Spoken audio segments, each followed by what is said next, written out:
Good morning, everyone. Thanks so much for joining us on this Monday morning, President's Day. Very exciting today. We are going to take a look at the weather because, oh my gosh, majestic. So pretty outside. It was gorgeous. It's gorgeous now, but yesterday, whew. I warned you. Did you just take? No. Did you just take a lazy day? Yes. I mean, we did a lot actually. We went to Walmart and then Orange Theory and errands, but it was nice to just chill for a little bit in between. It was hard for the dogs though. Yeah. Because, they're just stir crazy. And I'm like, I don't want to keep cleaning your paws. The floors might need cleaning today. Yes, exactly. I know mine do. My goodness. It was nice to have the rain, though, because obviously we needed it. Yes, absolutely. But now we're starting out our new week with some sunshine. Love that. That's always a nice way to start out our new week. So let's get to it. This is one of those really pretty Carolina days where it doesn't matter if you're in the mountains, if you're in the Queen City, if you're even at the beach today. Everyone is experiencing some sunshine as you are heading out for your Monday morning. Perfectly blue sunny skies out there at Beach Mountain. Wanted to just show you another live camera. This one's coming in from Myrtle Beach. Not many people out on the beach, but it is still so pretty. I was there, and it's a good time to go. There's hardly anyone on the beach, so it's amazing. Like you kind of have the shoreline to yourself. Yeah. Yesterday, it was rainy, though. I mean, really, we had that widespread rain all across the Carolinas. We were really sharing with you guys last week the importance of this rain because of how bad our drought is getting across the Carolinas. So So even though maybe it was a bit of an inconvenience on any weekend plans, we did receive over an inch of accumulating rain here in Charlotte. Some areas to the west of us getting over 2 inches, but at least a half of an inch for just about everyone. So does it help with our deficit? Of course it helps, but we still need a lot more rain to help to get us to where we need to be. Another live camera. This is how we're starting out our Monday morning. Maybe you don't have to go to work today. Maybe the kids are home from school. It'd be a good day to take them out to the park, go out for a long walk, do something outside. It is sunny and gorgeous out there at Lake Norman, and then again, Beach Mountain. Maybe you're packing up the family, heading out to the slopes. Be a good day. I mean, it is sunny and nice. Couple people out there already sledding this morning. That is the name of the game today. Sunny skies, mild conditions. Now this morning, it was a little bit cold. Of course, we still had some damp conditions as well, but today will be the sunniest day out of our entire week. Not even a single cloud there in the sky as we're overlooking the beautiful Queen City. Tomorrow, the warm-up is on, temperatures are on the rise, and then we do have more rain chances later in the week. This morning, we saw lows dip down into the 30s and low 40s, so yeah, it was cold, but it wasn't terrible. Just one of those days where you needed to grab a jacket, and now by the afternoon, our temperatures will be warm up. You probably won't need that jacket later in the day. 42 degrees right now up in Jefferson, 40 out there in Boone, right here in Charlotte, 46 degrees for us and 48 down across Cheraw. Once we add just a little bit of wind though, it could make it feel just a couple of degrees cooler. Nothing significant. Overall, I think this is an absolutely great day. Sunny skies, low 60-degree temperatures. I mean, no cloud coverage, and we are seeing those above average temperatures. We should be at about 56, and today let's plan for low 60s. So if you want to take the dogs for a walk, it'd be a good day to do that. Maybe just open up your curtains, let in that nice sunlight if you work from home. Out in the mountains today, 55 degrees there in Banner Elk, 56 there in Blowing Rock. I've been seeing lots of people walking around there from our cameras, going to the cute little shops. Might be a good lunch day to have a lunch out on one of their cute patios too. 65 degrees there in Morganton, low 60s from Hickory to Maiden, and then right around Charlotte, low 60s for us. Concord, Albemarle, a little bit cooler there in Salisbury, but 59 degrees is still pretty nice. And then low 60s down across the Piedmont. Now, as we're looking at our overnight lows tonight, we will see temperatures dip down into the mid-30s, so similar as to where we were this morning. A little bit cooler, though.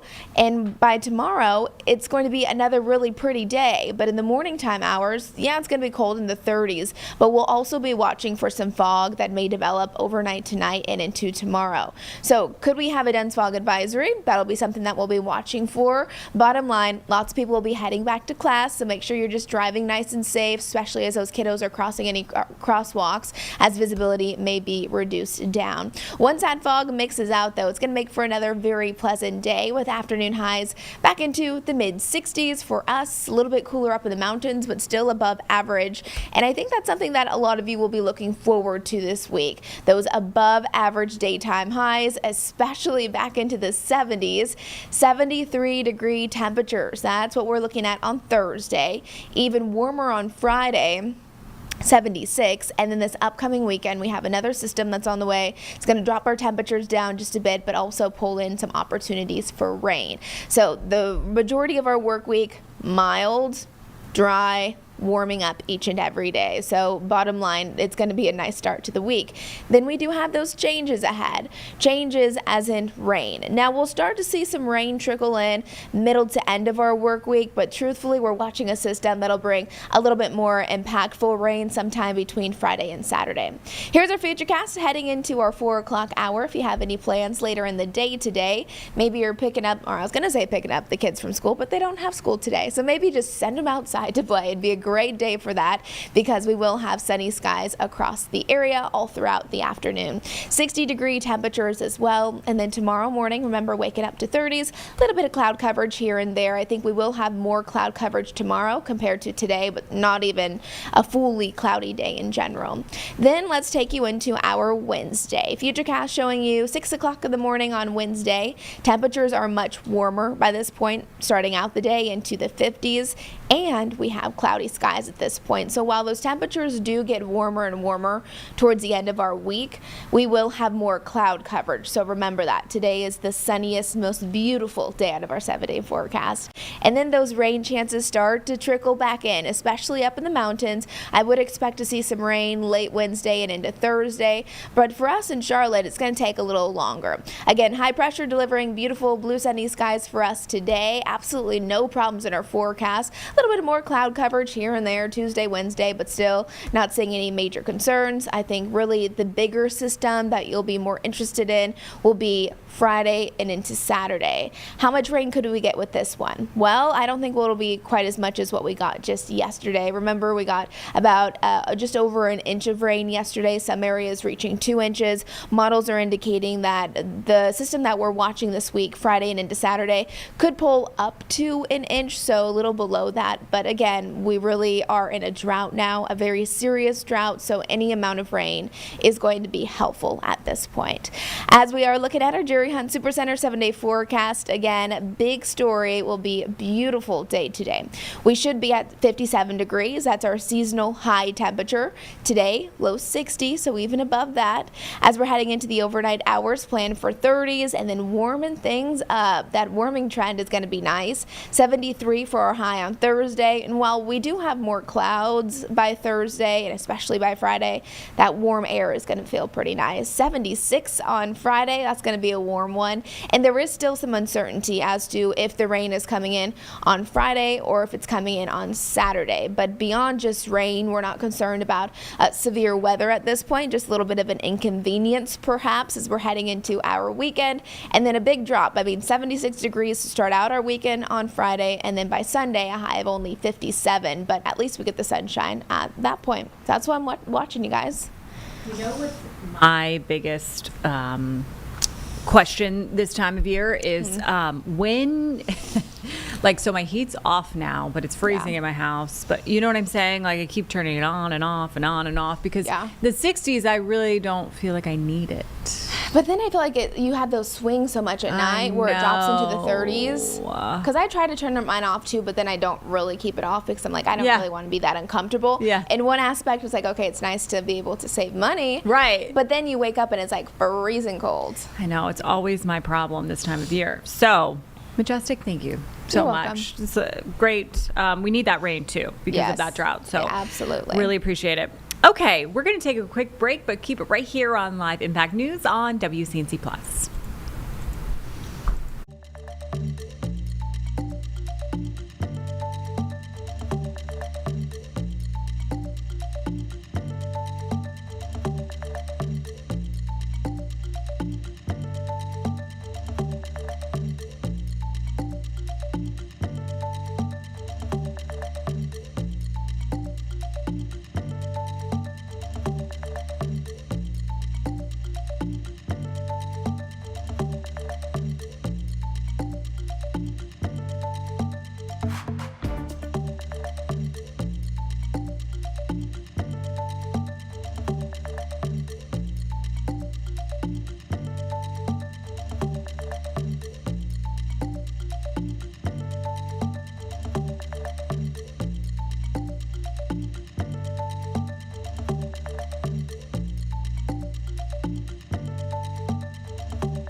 Welcome back to Live Impact News on WCNC Plus. Something that we've been following for you for weeks now is this Nancy Guthrie case. She went missing about 3 weeks ago. Now they are still searching for her, investigating what's going on. We know that there's been a lot of activity around her house. We also know that Today Show host Savannah Guthrie has posted several posts about her missing and just wanting her mom back. It is definitely a very, very interesting case. So we're going to go over to NBC's Jennifer Broland, and she's live with the latest from Arizona. It is never too late to do the right thing. And we are here. We believe. And we believe in the essential goodness of every human being. A new plea from a daughter who misses her mom so much. Watching this story from the inside as investigators do their work. They're leaving no stones unturned and testing dozens of bits of potential evidence. This neighborhood fanning out for several miles from 84-year-old Nancy Guthrie's house is still a potential crime scene. The mystery around Guthrie's disappearance leaving neighbors on edge. And we're scared because it's what we do. It's the fear of the unknown. Their weekend started with deputies blocking the road leading to a home believed to be connected to the investigation. SWAT trucks, several other undercover vehicles seen going into the area. One person questioned and released. Another person detained and a car towed at a fast food restaurant, but still no arrests. The sheriff's office says DNA from someone other than Guthrie or those close to her was collected from her property, and they're working to identify who the DNA belongs to, hoping to match it to a glove that was found 2 miles away, which is visually similar to the one worn by the subject seen on the camera at her front door. Law enforcement and Guthrie's church community coming together to appeal for her safe return home. Lord, you're with Nancy, even now. We pray for her. Oh, Lord God, let your peace wash over Nancy's family. Give them rest as they wait. The family last posting a week ago that they will never give up on her. Jennifer Bjorklund, NBC News, Tucson, Arizona. So in that, definitely lots of questions still. The FBI has analyzed video taken from Guthrie's home, and it does show, like we've been showing you, a man that's 5'9" to 5'10", wearing a black 25-liter Ozark Trail hiking backpack, and he was tampering with that doorbell. We showed you that. The reward actually from the FBI has doubled. It is now at $100,000, leading to an arrest or conviction. So if you do have any information, you're asked to call the FBI or send it into their tip line. Like I said, we've been covering this case and keeping a close eye on it. Of course, we will continue to give you updates. We're working to see if there's going to be a press conference at all today. I know the sheriff has been kind of on and off about giving press conferences over there in Arizona, but we will be keeping our eye out for that. That's why you need to stick right here on Live Impact News on WCNC Plus. But for now, we're going to take a 2-minute break.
Welcome back to Live Impact News on WCNC Plus. Thank you so much for joining us on this Monday. Going to be a beautiful day. Just running over some things. We gave you an update on the Nancy Guthrie case and also talking about your weather. But now we're going to switch gears a little bit and take it right here in Charlotte, in Mecklenburg County. So if you can remember last week, if you tuned in right here, you saw that I was calling it spicy, that heated exchange between Sheriff Gary McFadden, Mecklenburg County Sheriff, and the legislature, really the GOP right now, calling for his resignation after that exchange, kind of saying in part that Mecklenburg County deserves a sheriff who understands the basics of office and Constitution he was sworn to uphold. When the country's top law enforcement official demonstrates such fundamental confusion about the structure of government, it undermines public confidence and raises legitimate concerns about his fitness to continue his role. That is a part of the statement by party chair Kyle Kirby. He is referring to the sheriff answering a question about what branch of government he's under, and the sheriff basically said he's under the Constitution, and it got a little confusing for a second. He thought he was under the judiciary branch, or judicial branch. And so kind of a lot of confusion back and forth going on about that. But Gary McFadden, the sheriff, did come on to Live Impact News and did speak with Jane Monreal. And this is his reaction and what he has to say to all of that. Time right now is 3:22 here on Live Impact News on WCNC Plus. As many of you know, there was a House Oversight Committee hearing Monday at our state's capitol where Sheriff Gary McFadden appeared and testified. Since then, Representative Brendan Jones has posted to his X account in part saying, due to Sheriff McFadden's, he called it laughable testimony and deflections, our follow-up demand letter has been sent. And then he sends this screenshot of a 3-page request of the demands he's making for the sheriff to comply with and request. So we wanted to get him on the phone. We have Sheriff McFadden on the phone right now. Sheriff, thanks for joining us here. Such short notice. There's just going to be a phoner with you at this time. But tell me, after seeing this, and I know you just saw the document here from Representative's office, your initial response. Well, I respect their response and hope you can hear me clearly. Yes, yeah, we can. So what initially happened is that when we went to the oversight hearing, we were bombarded daily, even up to 4 o'clock previously, about requests. So we provided them all of the requests that they requested as best to our knowledge.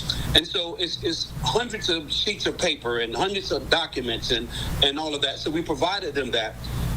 The thing that was concerning, none of those documents were reviewed, or we may saw 2. One was an email and one was an op-ed. Other than that, they never talked about that. They asked me to provide a written testimony. I provided that and was never given a chance even to say that.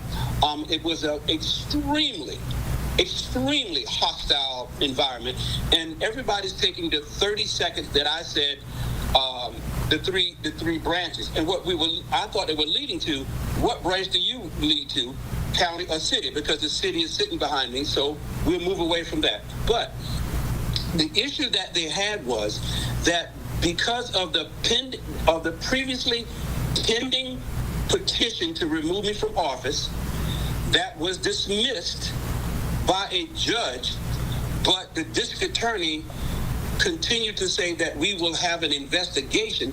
So that is an open and active investigation.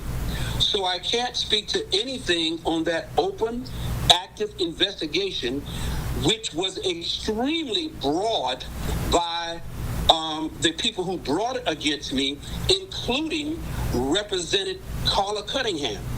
Now, so what it was missed for me to understand that Representative Carla Cunningham is part of that committee.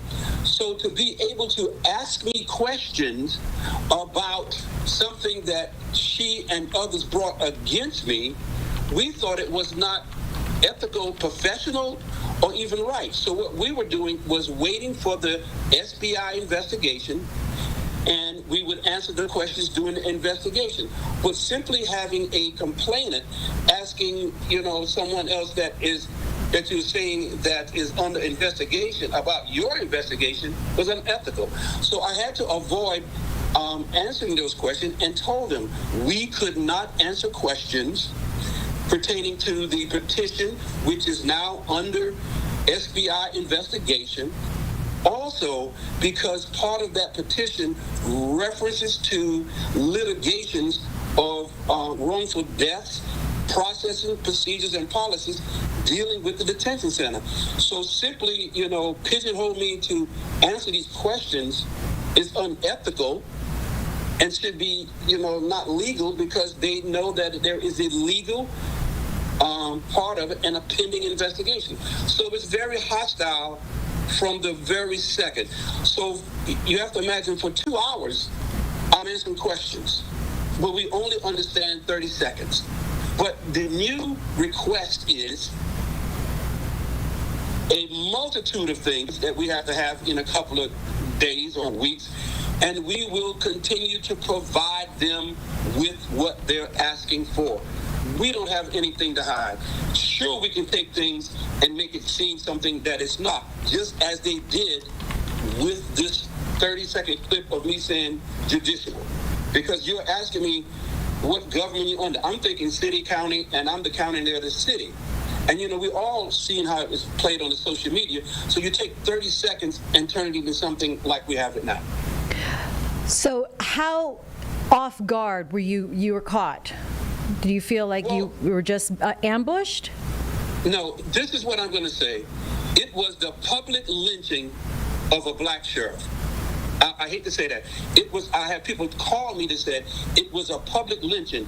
We're going to repay you for everything that you caused us to do. When we talk about House Bill 10, House Bill 318, you think about this. This meeting was called because of the stabbing of this young lady. Never was there a question about the stabbing of this young lady. Never a question about what we're doing to make the city and county safe inside the boundaries of the city and county. And so what it did, it was an unbelievable oversight. And what people have to understand, if they view the entire video or the entire hearing, you can see it. And it wasn't, and it shouldn't be like that. And I said, we don't want to be the great state of Mecklenburg. We just want to be a part of North Carolina. We can work together. But what I think aggravated them more than anything else is pretty much they clearly are saying because... We're going to take a pause on that because we do have some breaking news right into our live Impact studio right now. There has been a bomb threat reported at Statesville High School. So we have confirmed that students have been evacuated to the stadium. This is what the PIO there is telling us. I want to show you on a map where Statesville High School is. North Central Street, and you can see East Brigham Street. Now, I do also want to show you the little red there. That means it's probably backed up a little bit. I don't know if it's because people are responding to that right now or it's 9:30. So students in school. We did ask, though, because it is President's Day, if students were actually in school, because a lot of students, Mecklenburg County has school off today. But they do confirm with us that there is school today and that students have been evacuated. Now, we don't have, they say there's no other information available at this time, and there is an ongoing investigation. But they say that bomb threat came in around 8 this morning. So that is what we know so far. We are sending a crew there, too. Kevin, our photographer, is on the way. So when we get a shot, we will bring it to you. Perfect. Yeah. So we will continue to follow that. For now, though, Carlene, do you want to go back to, okay, let's go back to the sheriff and his response to that letter asking for him to step down. House Bill 10 and House Bill 318, now we're going to punish you because you made us work. And I simply said this, when you're creating these bills, it would be a great idea to talk to the sheriffs that who will be dealing with this. I could simply tell you that when you created House Bill 10, there were missteps that you probably didn't think about. And then you can still create the bill the way that you want to, but I'm going to bring this to your attention. This is how we're supposed to work. And as I said, do not take 30 seconds and look at it from that perspective. Look at it from the perspective of the entire 2 hours of being bombarded with questions, belittled many times, talked to unprofessionally, and I still stood my ground. But they did not like that. And I simply said, we can work together. We gave them everything possible that we knew about, and we worked diligently to provide them this information. But you can clearly see this is a witch hunt for one thing or two things, and then we're going to magnify it as we did those 30 seconds. 30 seconds of a 2-hour interview in America is talking about this. I had another sheriff from Denver, Colorado to call me today and said, we have to understand this is a target on certain American sheriffs. Let's make no doubt about it. But to say you surely made history in referring to black history because I'm the only sheriff that has ever come before the Oversight Committee. Do you think that it is solely against you or black sheriffs? No. If you look at the video, this is why I said do not take only the 30 seconds. Sure, play with the 30 seconds what you want. They have said only you, all of the other 99 is doing what we asked them to do. Only you are not doing what we asked them to do. It's not that I'm not doing what they asked me to do. I'm simply bringing things to their attention that is ordinarily not brought to to a committee and the representative's attention. So I'm bringing things to their attention that they don't like. And so is it solely against me? Look at the entire video and judge for yourself. They keep saying all 99 others except you. But you have to refer back to a meeting that certain representatives had with some people in Lexington, North Carolina, several years ago. And they said this: we will have to make them do what we asked them to do. So as a duly elected constitutional sheriff, I have to stand my ground. And I have to do what my people elect me to. They didn't like the sense of me saying, you could probably never be elected in Mecklenburg County, and I never probably be elected in your county, because our views are different. All of that should have not been done at this hearing. What should have been done at this hearing is talking about a young lady who was stabbed by a mentally challenged young man. And that's why we thought that we were there, but it seemed to be only to bamboozle us, get away that Sheriff McFadden will come here, and we will treat everybody with respect except him. And as I say, look at the entire video of the hearing, and you will see it. This was focusing on Sheriff Gary McFadden. All right, and Sheriff, there are about 10 items on Representative's list of demands from you. So what are you doing after seeing this? What is your response to seeing the list of demands? Oh, sure. My staff, just as we did the first time, my staff came together. It takes a lot of manpower. And then we're going to pull our manpower back together again, as we did. Already had a 1 o'clock meeting today. Particular people have an assignment from bringing that to from your division, and we're going to compile it the best that we can and present it back to them. Will we be perfect? As we said, we don't know, because you may know something that we don't know, and may we miss one. If you look at it, it is extremely broad. And will we satisfy their appetite for that? We're going to do the best that we can and present the best that we can. Is there and we're willing to do that. Is there something planned then for a future date where you'll reconvene, in essence, to talk about the demand letter? We don't know anything. They have not told us that. They didn't even tell us.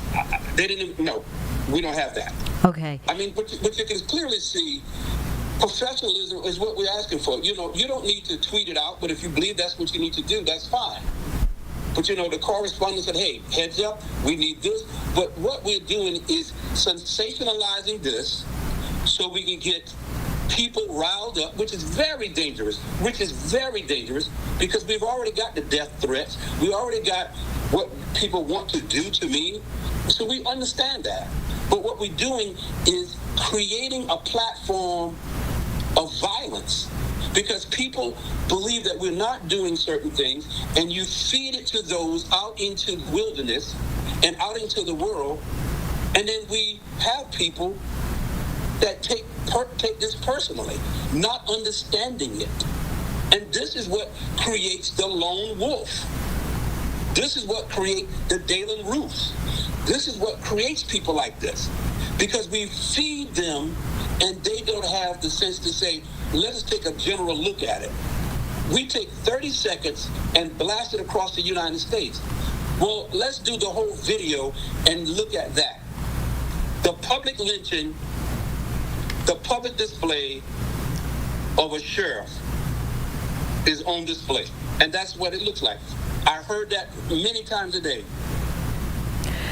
Sheriff Gary McFadden, Mecklenburg County, thank you for joining us. I know you're pressed for time this afternoon, getting ready for a couple of other afternoon meetings. Do appreciate the time and the follow-up. Thank you all so much. Appreciate it. All right. Talk soon. All right, we're going to get a quick break right here on Live Impact News, but keep it right here on WCNC Plus.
All right, let's talk about this breaking news that we brought you earlier, probably about 15 minutes ago. But there is a bomb threat that was reported at 8 a.m. this morning at Statesville High School. We're going to show you on a map where that is, North Central Street, right there. You can see some traffic. The red indicates that there is a lot of slowdowns around there. So we are told that students are actually in school right now. I know a lot of places aren't in school because of President's Day, but those students are in school. They were evacuated to the stadium. So we are working to learn more, but we do have our photographer Kevin up on his way to Statesville High School. Once again, they were evacuated. So once he is there and once we do know more about the situation, we will be sure to bring it right to you. So keep it right here on Live Impact News. That's something that we do, is bring you breaking news right when you need it. But for now, we are going to go over to Georgia because right now there's opening statements beginning in the trial for Colin Gray and his father, who is the accused Appalachia High School shooter, accused of giving his son access to a firearm used in the attack. Now, a jury has been selected in the trial for Colin Gray, the father of the accused gunman in 2024 Appalachia High School shooting. Jury selection had been going on this week, and the seating of the jury now paves the way for opening statements. So that is beginning right now. Let's take a listen in. In your deliberations and in reaching your verdict. You, the jury, must determine the credibility and believability of the witnesses. It is for you to determine which witness or witnesses you will believe and which witness or witnesses you will not believe, if there are some whom you do not believe. In determining the credibility or believability of witnesses, you may consider all of the facts and circumstances of the case, the manner in which the witnesses testify, their interest or lack of interest in the case, their means and opportunity for knowing the facts about which they testify, the nature of the facts about which they testify, the probability or improbability of their testimony, and the occurrences about which they testify. You may also consider their personal credibility insofar as it may appear to you from the trial of the case.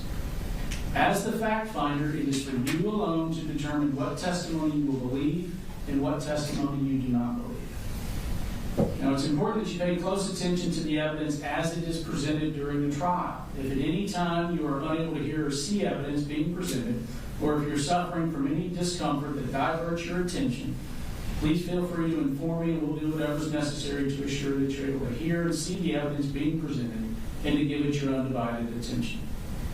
If you are in need of a recess at any time, please raise your hand and let us know. We'll take a break. It is vitally important that you're as comfortable as possible so that you can focus on the evidence as it's being presented. It's important that you view this evidence with an open mind at all times and reach no final conclusions until the trial is over. Do not jump to conclusions before all of the evidence is presented. Also remember that during the course of the trial, it would be improper for you to discuss this case with anyone or to allow anyone to discuss the case with you or in your presence or hearing. This applies even to discussions amongst yourself in the jury room or elsewhere before actual deliberations begin at the end of the trial. Now, the bailiffs have been asked to provide you with pencils and notepads for your use during trial. You may take notes, but you are not required to do so. If you decide to take notes, please remember that note-taking should not divert you from paying full attention to the evidence and evaluating witness credibility. Your observation of the witnesses during their testimony can be vital to your determination of the believability of their testimony. The notes that you take are for your use only and are not to be shared with anyone until you begin deliberations with your fellow jurors. Notes are not evidence, they are only memory aids and should not take precedence over your recollection. It's the duty of each juror to recall the evidence, and while you may consider another juror's notes to refresh your memory, you should rely on your own recollection of the proceedings. Do not be influenced by the notes of other jurors unless their notes help you in determining your own independent recollection. Notes are not entitled to any greater weight than the recollection or impression of each juror as to what the evidence may have been. After the trial is over, the notes will be collected and destroyed. I instruct you, ladies and gentlemen, that you must decide this case for yourself solely on the testimony you hear from the witness stand and the exhibits that are admitted into evidence. So understand you are not to visit any scenes that may be depicted by the evidence. You're not to use the internet or the books for any reason, to do any research. for your deliberations. I've implored you during jury selection, I'm going to say it again, pretend like it's 1980 to the best that you can. Stay off the internet, stay off of social media. Do not discuss this case with anyone other than your fellow jurors during deliberations. Now, the last thing I want to say is go with the flow. And I say that so that you'll be less frustrated. There will be times during the trial where the attorneys want to talk about something outside of your presence, and sometimes that requires me sending you to the jury room. Sometimes we'll take a break, and I'll say it's a 10-minute break, and you're still sitting in the jury room 20 minutes later wondering what's going on. Something's come up that we need to discuss outside your presence. You may be at your lunch break, and I tell you it's going to be an hour, and it turns into an hour and 20 minutes. We're not wasting time. We're talking about things that we can't do in front of you. You may be on a recess, come into the courtroom, and something comes up, and I've got to send you right back out. I just tell you this to set an expectation that trials are fluid, and I want you to just, to the best of your ability, go with the flow. Understand that things are going to come up that I have not heard before. I have not heard all the evidence in this case. I've heard very little of it. And sometimes I'm going to need to inquire with the lawyers just so I can speak freely with y'all outside the court. Okay? Now with that, I'm going to turn it over to the attorneys for opening statements, starting with the state. Thank you.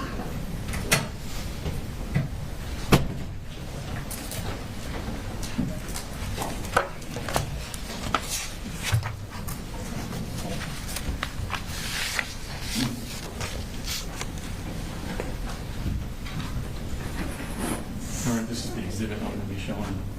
Thank you.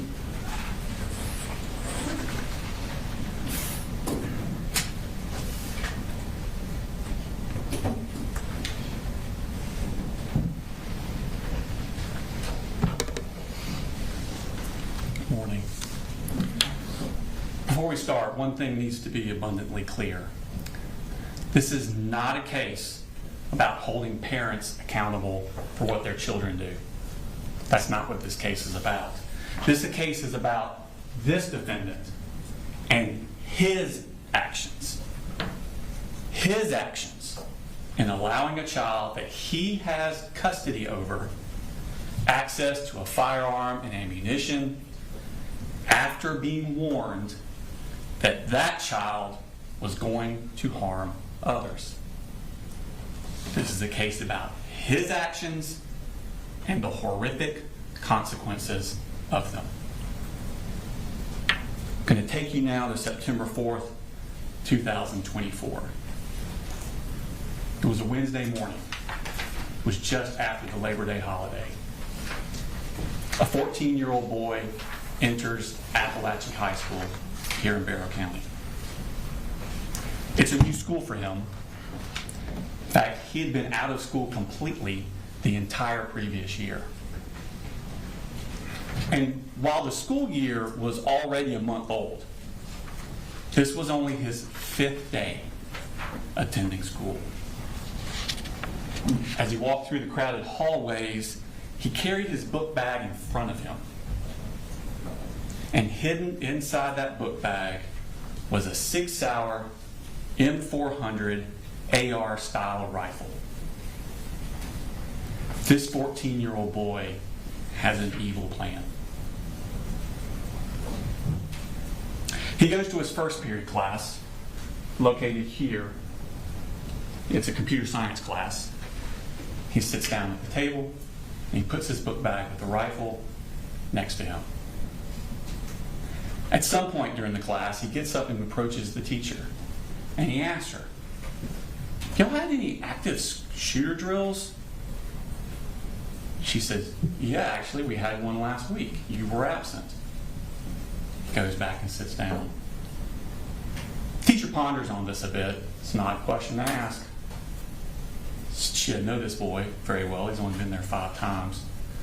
So she emails the school counselor, and she courtesy copies her direct supervisor, the vice principal, about the question the boy had asked. At the end of class, at 9:38, this boy picks up his book bag with the rifle in it, carries it in front of him out of the class, heading to his second period class. But that first period teacher stewed on it a little more, and between the class breaks, she decided, I'm going to go up to the office and find the vice principal and talk to her. But at this very moment, that 14-year-old boy is entering his second period class. It's 9:40 a.m.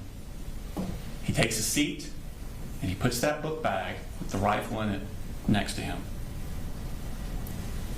14 minutes later, at 9:54 a.m., that boy gets up, grabs his book bag, and he tells the teacher, I'm going to go to the counseling office, which is located down here.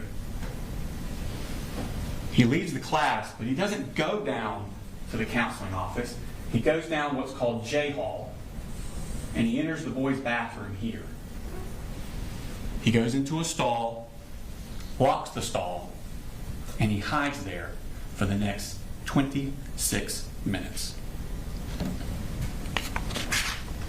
Now, 4 minutes before he left second period, at 9:50 a.m., the boy's mother calls the school counselor, who's in this suite here. Now, the boy's mother doesn't live here in Winder. She's down in Fitzgerald, Georgia, which is in South Georgia. It's a 4.5-hour drive from here. But the boy that morning has sent some text messages that are going to bother her. And he's now not answering his phone when they call or try and get a reply. She's worried about his emotional well-being.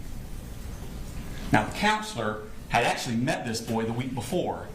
He had a panic attack at school, went to her office, and was too upset to go back to class. So the counselor and the mother talk on the phone for 8.5 minutes about this boy's emotional well-being. And at the very end of that call, at the end of the 8.5 minutes, for the first time, that mother mentions to the counselor that this boy has access to firearms. This sends a red flag up to the counselor. She immediately hangs up the phone and she calls the vice principal. This phone call was ended at 9:59 a.m. But remember, the boy had already left the classroom 5 minutes before that phone call ended. 5 minutes before the mother said anything about firearms. And he's hiding in this bathroom where no one knows where he is. 7 minutes after the call ends, at 10:06, the vice principal and the school resource officers arrive at his second period class. Now remember, this boy that the vice principal and the SROs are looking for has only been to that class 5 times.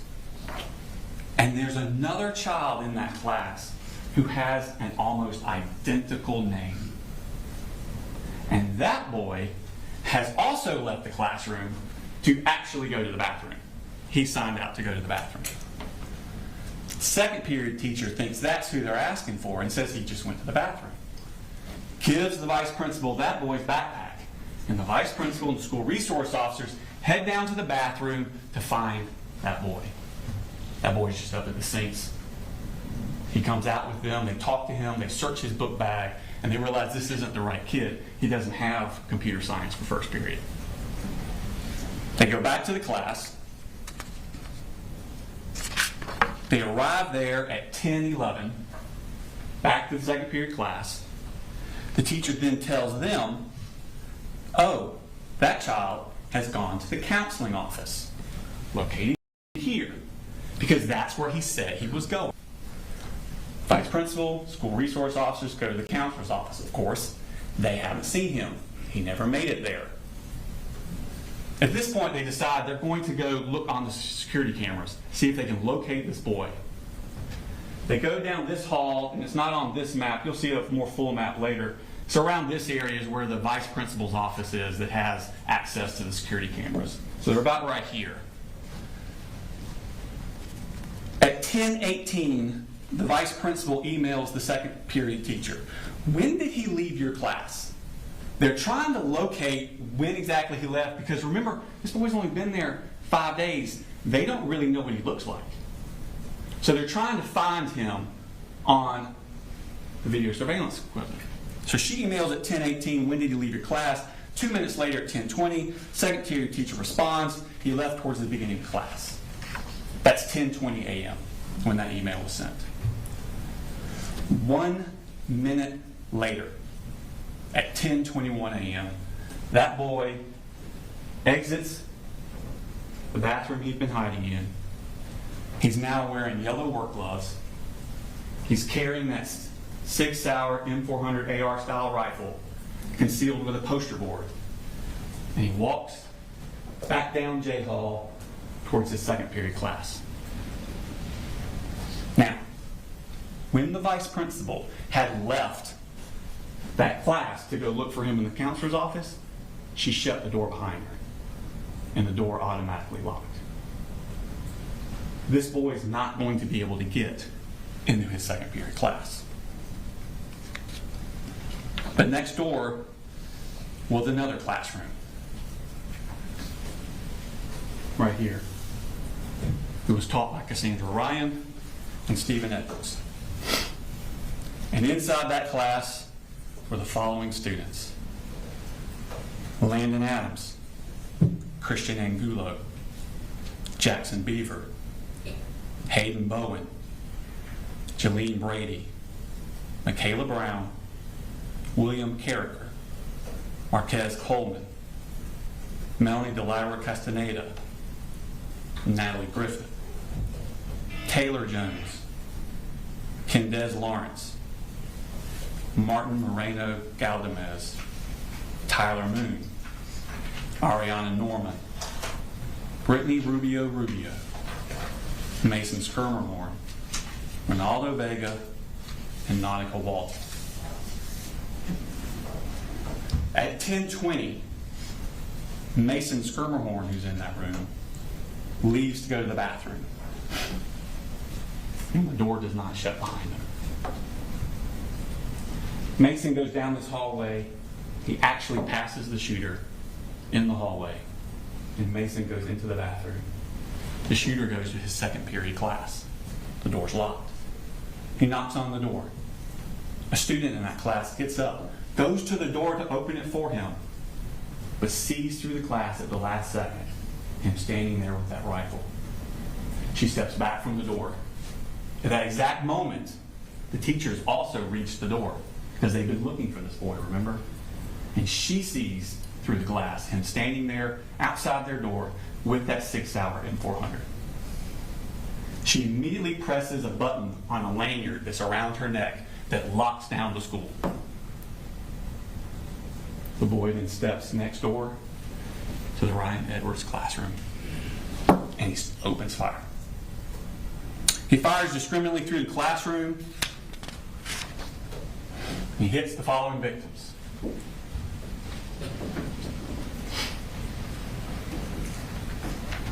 Melanie Delira Castaneda, seated here. This is the door he comes into.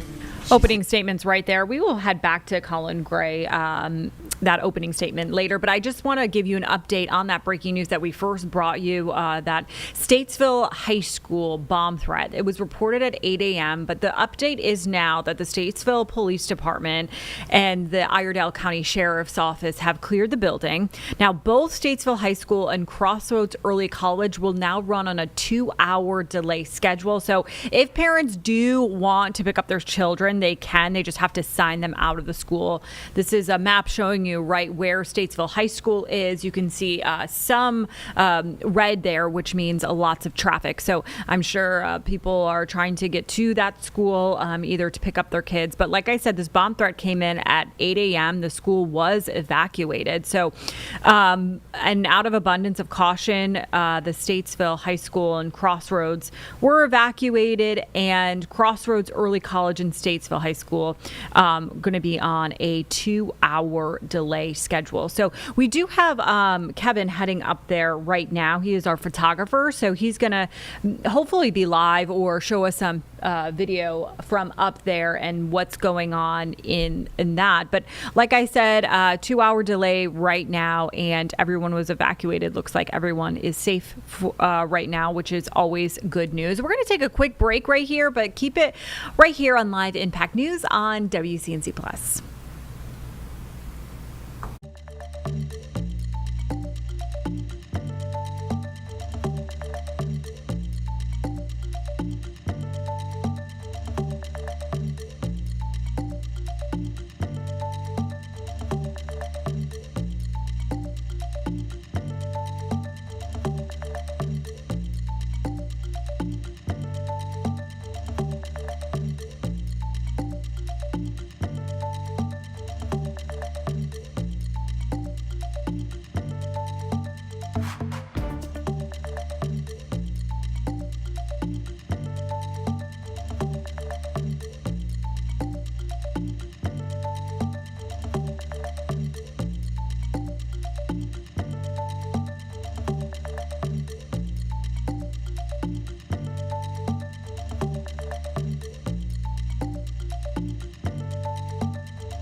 Welcome back to Live Impact News on WCNC Plus. Happy Monday, everybody. If you're staying home today because of President's Day, lucky you. That's why you need to just keep it on here, because we are going to bring you breaking news and news throughout Charlotte, throughout our state, and of course the country, and even overseas if we have any. But I want to bring you back to this case. Okay, so let's talk about this case a little bit that we are following right now. It's the first case of its kind in Georgia. The father accused of a school shooter will stand trial right now on charges that allege he should be held accountable for giving his son access to a firearm used in that attack. Now, this attack was in September 4th, 2024 at Appalachian High School. 2 students and 2 teachers were killed in that. So the father faces multiple charges, and this is opening statements right now as that trial begins. So let's take a listen in. In Barrow County and secure it. They're just given an address. They don't know why they're going there. They are just told, go to this residence and secure it until other officers can arrive. Where they're going is the shooter's house. And when they get there, Colin Gray meets them in the garage. And without any prompting, because remember, they don't know why they're there, they don't know who this guy is. Without any prompting, he blurts out, "I knew it. My little girl just texted me. She's in middle school. She said we're in lockdown." I'm like, God Almighty, please tell me your brother didn't do something. Agents with the Georgia Bureau of Investigations arrive shortly thereafter, and they begin a search of the house. And inside that house, in that 14-year-old boy's bedroom, on the wall, they find this shrine, for a better word. Those pictures are all of the same person, Nicholas Cruz. Nicholas Cruz was the person that in 2018 went into Marjorie Stoneman Douglas High School in Parkland, Florida, with an AR-style rifle. And there he killed 17 students and faculty and wounded another 17 more. Investigators look at this and they begin to wonder, who is this kid? His name is Colt Gray. He's the oldest son of Colin Gray. His mother is Marcy Gray. He has a younger sister named Jenny, who was 13 years old at the time of this incident. She was actually going to Heyman Morris Middle School, which is directly next door to Appalachian High School. He has a little brother, Coley, who was 8 years old, was going to his elementary school. Now, Colt Gray, raised here in Barrow County, he went to Statham Elementary School up until 4th grade, up till the beginning of 4th grade. And in the beginning of 4th grade, he was withdrawn from Statham Elementary School because the family had moved, and they moved to Gainesville. And he goes to White Sulphur Elementary School, but only for a few months. Because again, the family moved again. Now they moved to Cumming. And he goes to Chattahoochee Elementary School. But again, only for a few months. In March of 2020, they moved to Fitzgerald in Ben Hill County, Georgia. It's South Georgia, kind of east of Tifton. Because there, Marcy's mother and father, Deborah Polhamus and Charlie Polhamus, live. And Deborah Polhamus's mother, Marcy's grandmother, Colt's great-grandmother, had passed away and left the house. So there's an available house for them to live in. So they moved down to Fitzgerald on March 4th of 2020. But if you remember that day, that's the week before COVID shut everything down. That was the end of Colt's 4th grade here. 5th grade. Now this is going to be the fall of 2020 into the spring of 2021. That's 5th grade year. Colt goes to Ben Hill Elementary School. But remember, this is when COVID is raging, and it's mostly virtual. He's mostly at home using the school computers. The next year, 6th grade, fall of 2021, he starts a new school, Ben Hill Middle School, because he's in 6th grade now. And early in that year, 11-year-old Colt, at home, using the school computer, searches the word abuse. A few hours later, he searches the phrase, "how to kill your dad." That was on September 19th, 2021, 3 years before he took that rifle into Appalachia High School. School resource officers are sent to the house, check on him. Everything's fine. It was just a mistake. Misunderstanding. But a defects case is opened on the family. But the family leave Fitzgerald and move to Jackson County 6 weeks later, in November of 2021. So in November, they come up here to Jackson County, Georgia. But they don't enroll the kids in school until February of 2022. Colt finishes out his 6th grade year at West Jackson Middle School. 7th grade, all of 2020. 1 year after he searched How to Kill Your Dad, and 2 years before Appalachia, 12-year-old Colt starts Jefferson Middle School. It's his 7th school in 4 years. That Halloween, halfway through the semester, Marcy, his mother, gets drunk, passes out in the car in the driveway of the house. Jenny and little Coley are trick-or-treating, and they get separated. Coley gets lost. Authorities are called. Another defects case is opened on the family.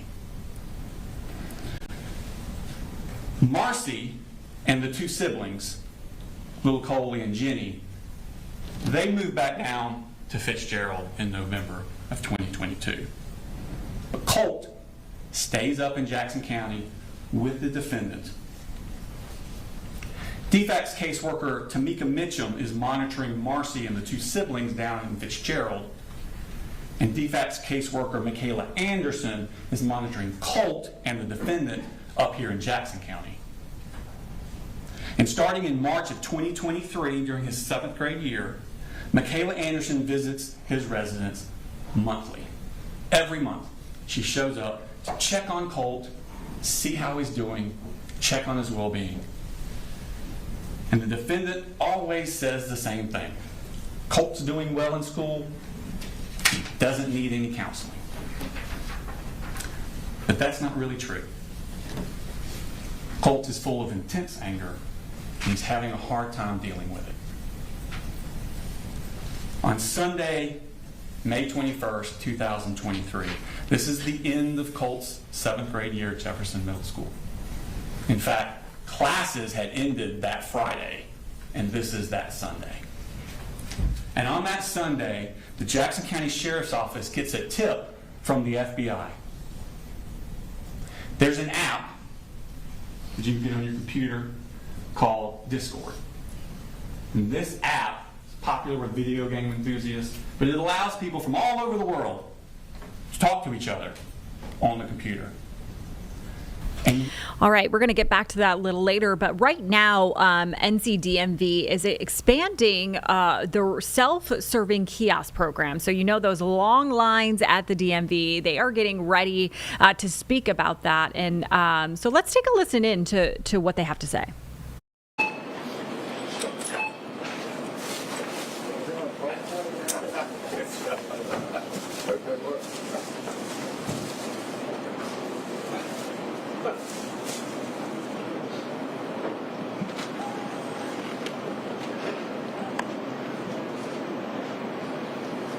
No pressure, Marty.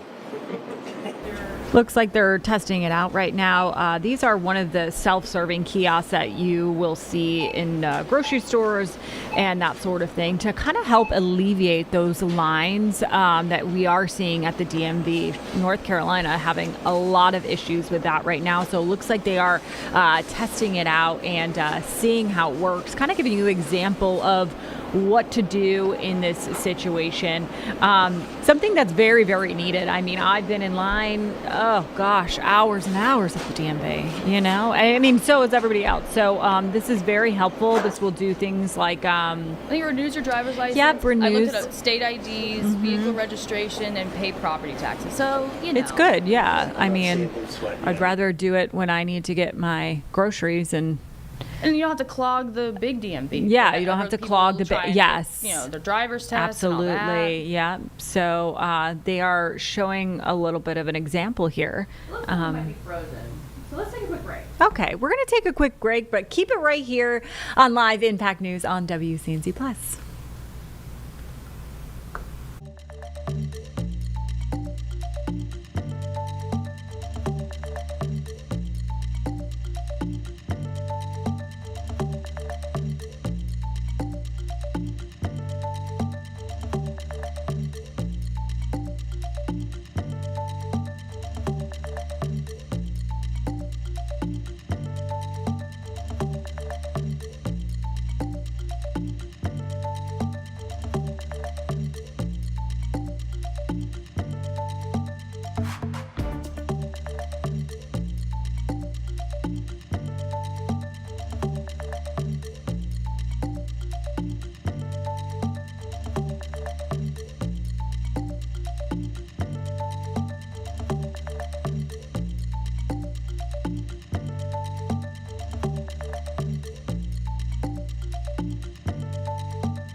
You're watching Live Impact News on WCNC Plus on this beautiful Monday. We want to go back to NCDMV, but the feed right now is really shaky, so we're not going to put you through that.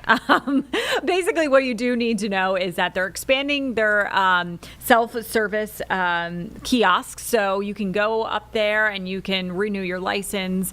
The DMV is usually pretty good about putting up press releases too about telling us where these new kiosks are. We have a couple here in our area. Yeah, but not a lot. I think by the afternoon we'll get a better idea. A better idea of where they are. Yes, absolutely. So we'll be sure to let you know that. So keep it right here on WCNC Plus so you can know that. Okay, we're gonna head on back to that trial that we were watching of Colin Gray. These are opening statements after prosecution says that he should be held accountable because he gave his son, quote unquote, the weapon used in an attack that killed 2 students and 2 people in Appalachia High School. So we're going to take a listen into this. After the cuttings and the things with the Jackson County and the moms going crazy, testing positive drugs, that Christmas, the defendant, 7 months after he was told by Jackson County Sheriff's Office of possible school shooter threats and being asked to restrict Colt's access to guns, the defendant buys and gives 13-year-old Colt that 6-hour M400 as his Christmas present. And he allows Colt to keep this rifle propped up in Colt's room.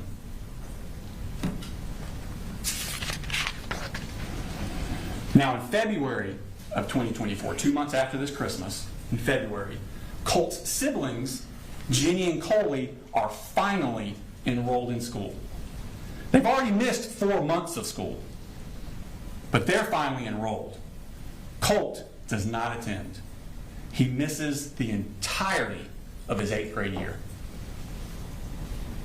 But during that spring, when Colt's not in school, the defendant continues to buy accessories for his Christmas present rifle. He buys a Sightmark Ultra Shot sight to go on the rifle. He buys a bungee sling to go for the rifle. He buys an accessory rail set. He buys a 45-degree offset iron sights. And he buys a lot of ammunition. That summer, 2024, Colt is now 14. It's just a few months before he takes his Christmas present rifle into Appalachia High School. July 6th of that summer, Marcy gets out of rehab in Fitzgerald, and the defendant picks her up and brings her back up to Winder. It's her first contact with Colt in 9 months. Now, Colt, who had always been quick to violence and suffered from severe anxiety, begins to spiral out of control. He's fighting with his father. He's throwing things at people. He's putting holes in his sister Jenny's door. But the rifle stays in his room. On July 20th, Colt has a panic attack at the house. He comes in the living room and he actually asks his parents to call 911 for him. But they don't call anyone. His mental health becomes so bad that the defendant and Marcy together begin giving Colt Marcy's prescription for Zoloft. They're just giving it to him themselves. They worry he's suffering from depression, but they don't take him to see a doctor. It's around this time that Colt puts those pictures of Nicholas Cruz, the Parkland shooter, up in his room. And the rifle stays in his room. August 14th, 2024, 3 weeks before the shooting. It's Colt's first day of Appalachia. School had started 2 weeks earlier, but this was Colt's first day. He missed the first 2 weeks. He had not been inside of school for 15 months. Not since the sheriff's office came to his door about the threats to shoot up a school. And that morning, Colt again is spiraling out of control. He sends a text message to the defendant at 6:49 a.m. He writes, "I'm sick of your shit. This is the fucking end for you. You fucking caused this." 2 minutes later, at 6:51 a.m., he sends this text message to the defendant. "Whenever something happens, just know the blood." So we're listening is to on these your opening statements right now. Just a heads up, on Live Impact News, these are raw feeds, so you might hear some explicit language. So just know that could be coming on. This is a definitely heated open statements that they're giving right now. So just be aware of that. Everything is live here, folks. So You're gonna hear some words. You're gonna hear it all here on Live Impact News. So let's keep listening in. Rifle in hand, he shoves his mother to the ground and she hits her head on the wall. She then asked the defendant to please take Colt's rifle and lock it up. He never does. Marcy then has had enough. She goes back to Fitzgerald, once again leaving Colt into the care of the defendant. And the rifle stays in his room. The next day, after this altercation with his mother, Colt asked the defendant to get him 150 rounds of ammunition. The defendant responds to him, well, he needs to pay for everything first, but he will. He will. Now, Marcy's down in Fitzgerald, the defendant's up here, but they're still communicating with each other by phone and text. And they begin to worry that Colt needs to be institutionalized. He needs to go to an inpatient facility. He's so bad. They search for places and resources, but the defendant never follows through. He never takes Colt to see any professional, and the rifle stays in his room. August 26th, 9 days before the shooting, Colt has another panic attack, this time at school. It's the one I referred to earlier in the opening. It's only his 4th day he attended school. Remember, he missed the first 2 weeks of school, and he skipped school 5 of the next 8 days. Colt leaves his second period class that day. He goes to the counselor's office. He's too distressed to go back to class. They call his father, but his father can't come to get Colt. Colt ends up spending the entire school day in the counselor's office. That night, on the phone, Colt asked his grandmother, Deborah Polhamus, if he did something terrible, would she still love him? This bothered her so much, Deborah Polhamus, that the next morning she drives up to Winder from Fitzgerald. And on the way, she calls Advantage Behavioral Health Systems. It's a crisis stabilization inpatient place in Athens, Georgia.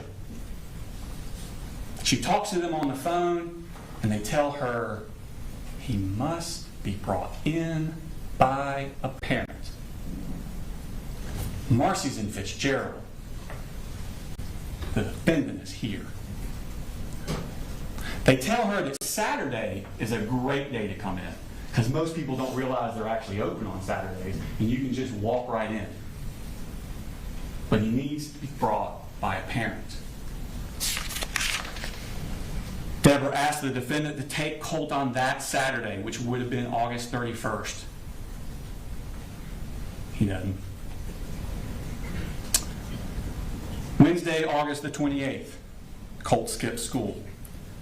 This is 2 days after that panic attack, the day after Deborah Polhamus is called Crisis Advantage Behavioral. Colt tells the defendant that he hears voices telling him what to do. This is 3 days before the defendant is supposed to take Colt to Advantage Behavioral, and 1 week before the shooting. At 7:44 a.m. that morning, Colt texts the defendant, I have to kind of dance around the inconvenient truth at times. I have no control over what these things say and tell me to do. And the rifle stays in his room. Colt skips school again the next day, which is a Thursday. That Friday and Monday, school is closed for the Labor Day holiday. And that Tuesday, September 3rd, Colt skips school again. That brings us back around to that Wednesday morning, September 4th, 2024. Those pictures of Nicholas Cruz are still on his wall, and that rifle is still in his room. The defendant leaves to take little Coley to school. Jenny leaves on her bus for Heyman Morris Middle School, which again is directly next door to Appalachian High School. Colt gets his rifle, gets extra magazines, puts them in his book bag. He wraps a poster board around the part of the rifle that sticks out of the bag, and he takes a hat with a Fender guitar logo on it, a not stocking hat, and puts it over the top so you can't see it. And then he heads out to meet the bus. A few hours later, just like he'd been warning he was going to do, Colt murders 4 people. Now, after the shooting, which I'll remind you happened at 10:22 a.m. So after that, at 11:01 a.m., Jenny, the daughter, texts her father. 3 people are dead at the high school. The defendant texts back a minute later, "How do you know? How do you know?" She responds, "People are saying, and there was an email. Please, I'm scared." She then texts the defendant, "I can't call you. I'm in a lockdown." At 12:19, the defendant texts Jenny, "Jenny, have you talked to your brother?" Jenny replies, "No. But I think we're thinking the same thing, and I don't want to talk about it over text." 1 minute later, the defendant replies, "Yep, 10-4. I'll be here in just a few. Let me know when you get back in the building and when I can come get you." A few minutes later, the defendant arrives at his home. Not Jenny's school, not Appalachia. He goes home, and he runs straight to Colt's room. He has to confirm what he already knows. He goes straight to Colt's room to see if that gun is missing. And it is. Moments later, Anthony Townsend and Brandon Bazinet arrive at his house, and he utters those words, "I knew it." Now, ladies and gentlemen, the charges in this case, it's the same acts that he did. The charges are divided up between whether or not the victim of those acts was a child or an adult. If they're a child, the charges that stem from their victimization would be cruelty to children, because you have to be under 18 for cruelty to children to apply. But through his negligence of allowing Colt to have this gun, knowing what Colt was going to do, he caused cruel and excessive physical pain to the children. That's cruelty to children in the second degree. If that cruelty to children in the second degree results in death, like with Mason Skirmerhorn and Christian Angulo, that is murder in the second degree. So the cruelty and the murder in the second go together. They apply to the children. The 2 adult deceased, Christina Irmy and Richard Aspinwall, they're above the age of 18. The defendant is charged with reckless conduct, same act, recklessly allowing his child, that he knew this was going to happen, to harm someone else. And because they died during the commission of reckless conduct, that is involuntary manslaughter. So for the adults, it's involuntary manslaughter based on reckless conduct. All the other children who were either struck by a bullet or in that Ryan Edwards classroom when the bullet started flying, they're the victims of charges for cruelty to children in the second degree, either by the physical pain it caused or the emotional anguish it caused. And the adults that were injured or put in harm's way, David Phoenix, Stephen Edwards, and Cassandra Ryan, got that one, Cassandra Ryan, excuse me. Those 3 adults, they're the victims of the reckless conduct. Now, at the end of the case, we'll come back before you and ask you to render a verdict of guilty. Thank you.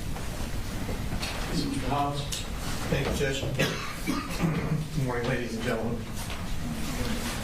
Before we talk about evidence, before we talk about the law, we have to begin with what every person in this courtroom already knows. What happened at Appalachia High School was tragic. It was horrific, it was terrifying, and it was heartbreaking. Nothing said in this courtroom can change that. Nothing that I'm going to say is meant to diminish that.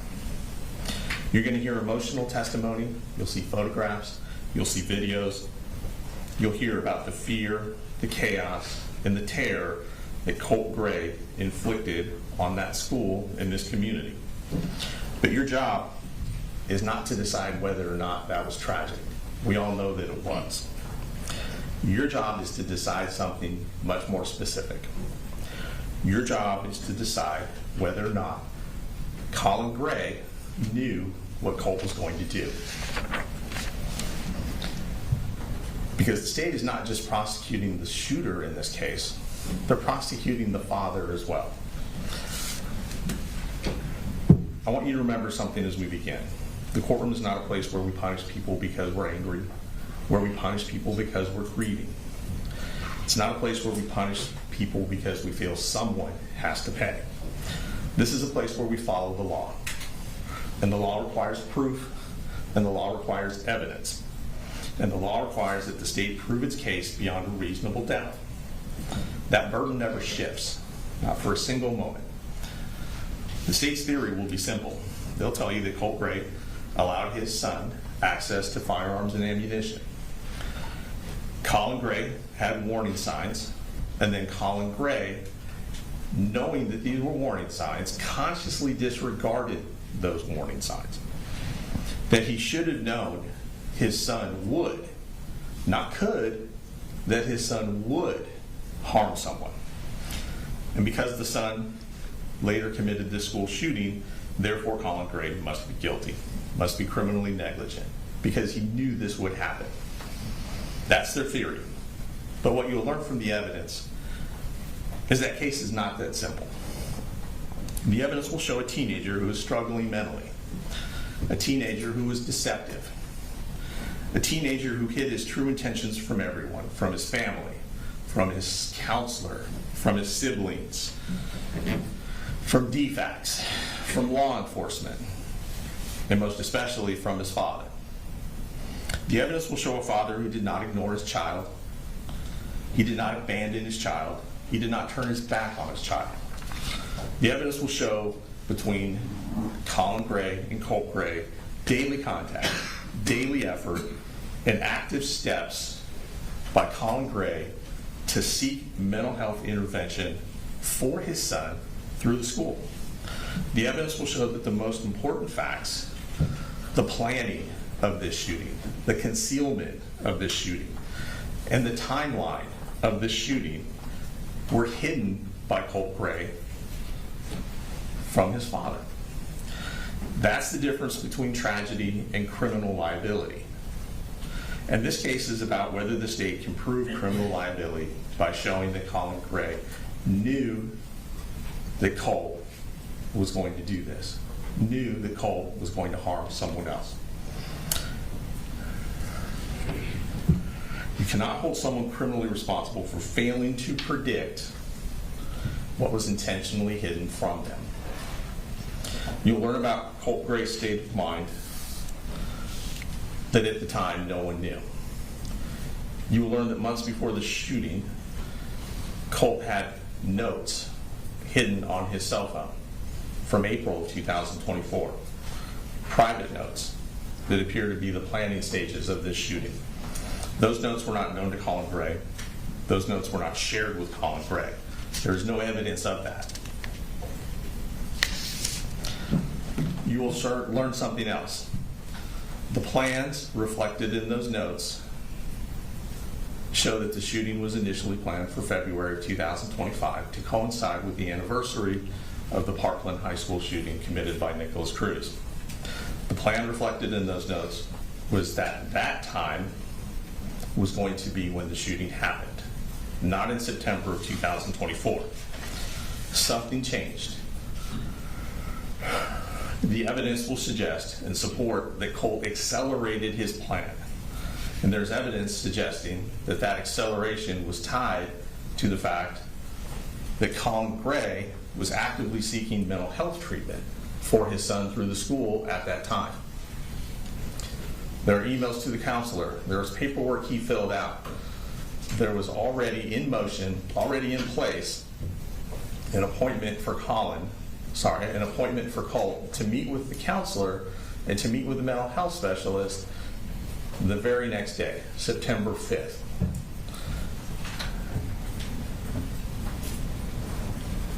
Colin Gray did not know about the plans. Colin Gray did not know that Colt was planning to do this and that he would in fact go harm someone else. We're going to continue tracking this trial that is in over in Georgia. So we will keep you updated on that. For now, we're going to take a quick break, but keep it right here on Live Impact News on WCNC Plus.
You're watching Live Impact News on WCNC Plus on this Monday. Going to be a really nice day for you out there.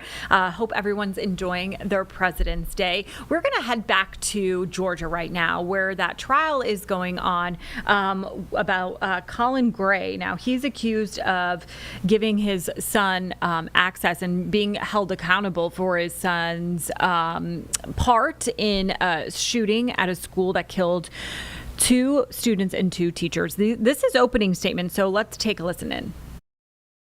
That they wanted to take him to Advantage Behavioral in Athens, that it was urgent. This comes out after the shooting.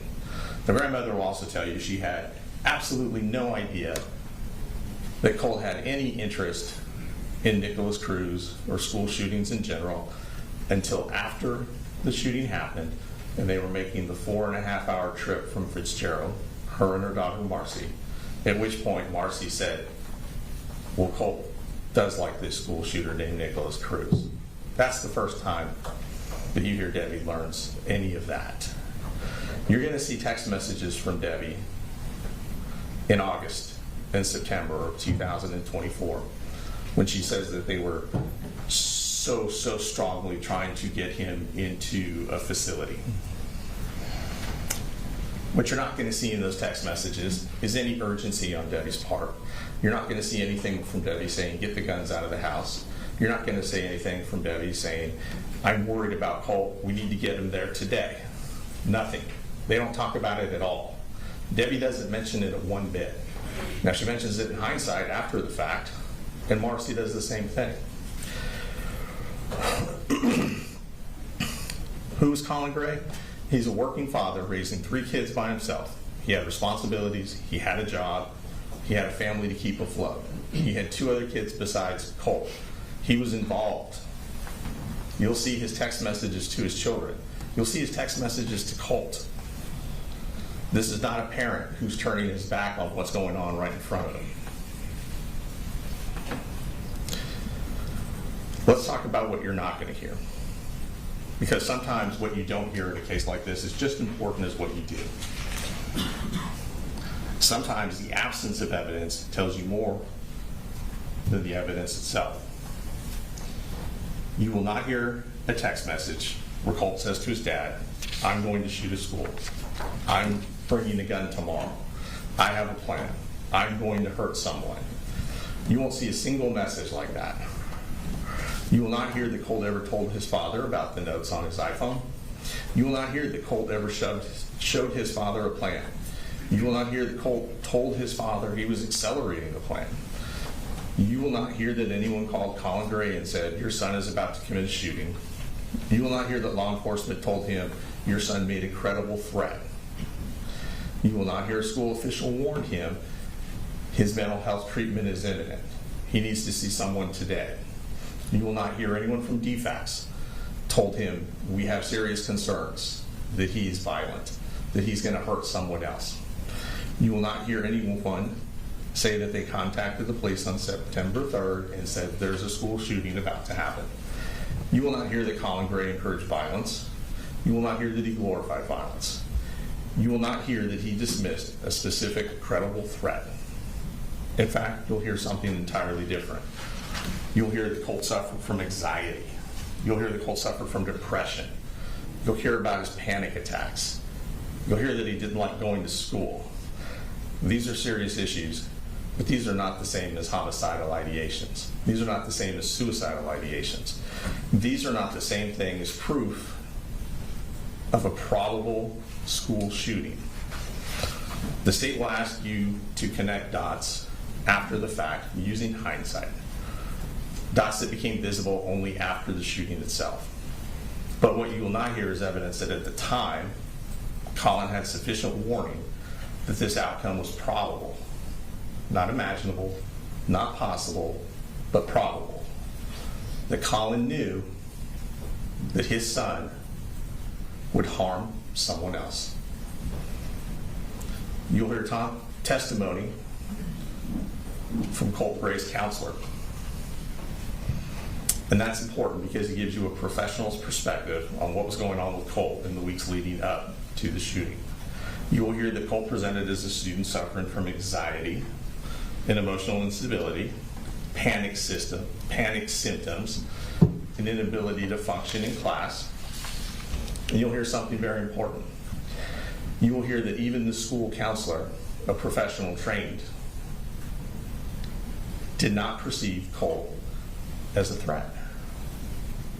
She described him as nice, respectful. That matters, because if a trained counselor did not perceive the imminent violence, then it's unreasonable to claim that the father should have seen it himself. You'll also hear testimony from her about how the father did in fact take steps to get him mental health treatment. The father was in communication with the counselor. The father submitted the paperwork. The father completed the referral, and the father was pursuing intervention. You'll hear the therapist was essentially scheduled to meet with Colt the very next day. The father was not ignoring the problem. Colin Gray was acting. They want you to hold him responsible because they don't think he was acting fast enough. You'll hear from his daughter, Colt's sister, Jenny Gray. Her testimony will corroborate the concealment that Colt was perpetrating on his family, on his dad. She'll testify that Colt was secretive, that he was constantly deleting and opening new accounts on Discord to avoid detection, that he was using usernames that were combinations of alphanumeric combinations. You'll find that he would not discuss, based on the statement that Jenny gave on September 4th of 2024, that he would not discuss school shootings or school shooters in front of his father. You will hear in the morning of the shooting, Colin Gray had already left home. You will hear that Colt, when he did discuss school shooters with Jenny, made her promise not to tell his dad. You'll hear that morning on September the 4th, Colin Gray got up and took his youngest son, Coley Jr., to school, that he left before Jenny and Colt did to catch the bus. You will hear that Colt had to go and find the gun because it wasn't in his room, that he had to find the ammunition that wasn't in his room, and that he had to put them in his backpack, and that he had to conceal the rifle that stuck out of his backpack 18 to 24 inches with a poster board. And he put a hat on top of it. It proves concealment, it proves independent action, and that matters because it's consistent with what Colt had done the whole time, which was conceal this plan from his father. Remember, the state says that he knew. They said that he knew this was going to happen. That he knew, not that it was possible, that he knew Colt was going to go and harm someone else.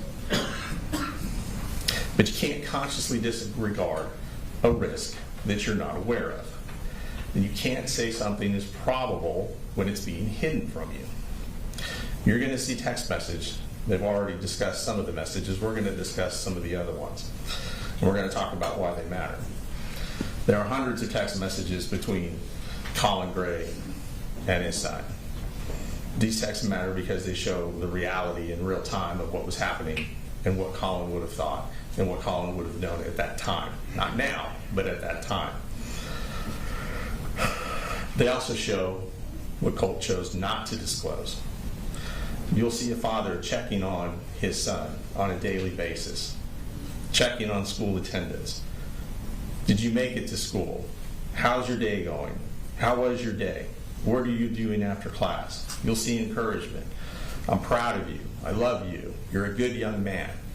This is not an absent father. This is not a father not paying attention to his child. You'll see daily involvement. You'll see a father trying to keep a teenager engaged and connected to school. You'll see a father trying to build the confidence and self-esteem of his son. You will see this all in the text messages. You'll see their discussions about mental health. All right, let's get to that breaking news that we first brought you earlier in Statesville. We are live there right now. Our photographer Kevin is. Looks like parents are starting to pick up their kids. Statesville High on a 2-hour delay after a reported bomb threat at 8 a.m. this morning. So officials telling us that Statesville High School and Crossroads Early College High School were evacuated this morning. The Statesville Police Department and Iredell County Sheriff's Office have cleared the building. Both Statesville High School and Crossroads Early College are running now on a 2-hour delayed schedule. And like we said, if parents wanted to pick up their children, they could. They just need to come to that school and sign out their students. So a lot of people, looks like, either coming in to pick up their students. Like I said, this bomb threat was reported at 8 a.m. this morning, but everybody was evacuated. So officials just trying to learn more about that. So we will continue to watch this right here on Live Impact News. But for now, we're going to take a break. And when we do come back, you will see the 11 o'clock news with Nick Sturdivant. He will be doing the news at 11. So stay right here on WCNC Plus.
Well, before I send you on over to Nick Sturdivant for the 11 o'clock news, I just want to give you an update on the Nancy Guthrie case. This is live video outside her home. You can see flowers growing just outside of her home as people are praying and hoping for her safe return. Here's the latest on what we know so far. Today, co-anchor Savannah Guthrie addressed the person who took her mother yesterday, saying it's never too late to do the right thing. She posted that on Instagram. New evidence has also been found, a glove containing DNA evidence that was recovered roughly 2 miles from Guthrie's home.